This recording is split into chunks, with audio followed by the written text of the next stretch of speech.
Papa, je me connecte une fois. Aide-moi s'il te plaît. 3 mois, j'ai pas saigné et je suis pas enceinte. Ok. Ah, ma mise en garde, Kosio, je vais t'aider. Comme je disais, tu as fait 3 mois, tu n'es pas enceinte et tu ne vois pas tes règles. Voilà ce que je peux te conseiller. Ce que je vais d'abord savoir, être sûr, c'est que tu as fait réellement un test de grossesse parce que souvent vous avez cette facilité de dire ok, je suis enceinte, je suis pas enceinte sans faire un test de grossesse.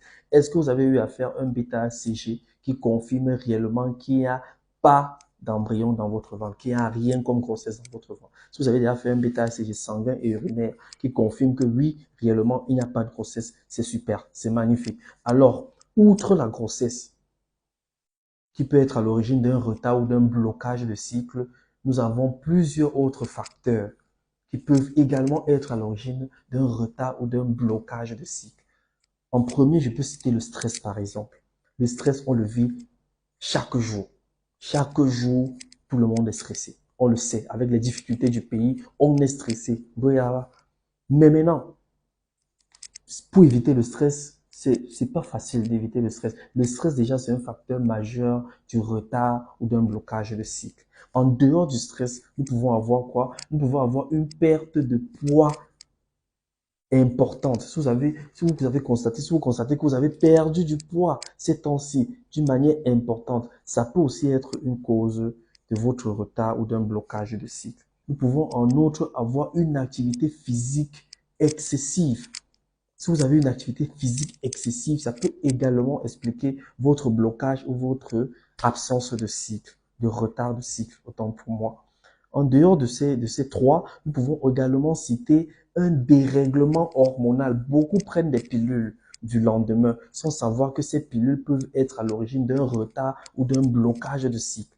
Parce qu'après la prise des pilules, beaucoup ne prennent pas la peine d'avoir une information nette sur les effets secondaires des pilules, mais prennent de manière anarchique. J'en connais, Régis, j'en connais qui viennent là acheter au moins 4 paquets de pilules en une semaine. C'est un problème. Ça va vous bloquer le cycle. Ça va dérégler votre cycle. Ça va créer un retard de cycle. Ça sont les effets secondaires, les secondaires instantanés des pilules.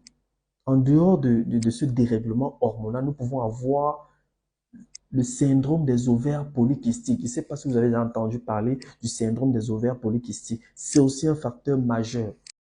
Donc, ce que vous pouvez faire, c'est quoi? C'est d'aller en consultation rapidement. En consultation, on va déceler tout cela. S'il s'agit du syndrome des ovaires polykystiques, s'il s'agit des pilules que vous avez prises et tout, on va trouver une solution. Donc, va en consultation. S'il y a possibilité, on va te faire une échographie abdo-pelvienne pour réellement savoir s'il s'agit du syndrome des ovaires polykystiques. En dehors de ça, on va te faire des examens hormonaux pour savoir réellement de quoi il est question. Donc j'espère que tu as compris, mamie. Donc je te retrouve dans tout ce que tu dis, dans tout ce que je viens de citer.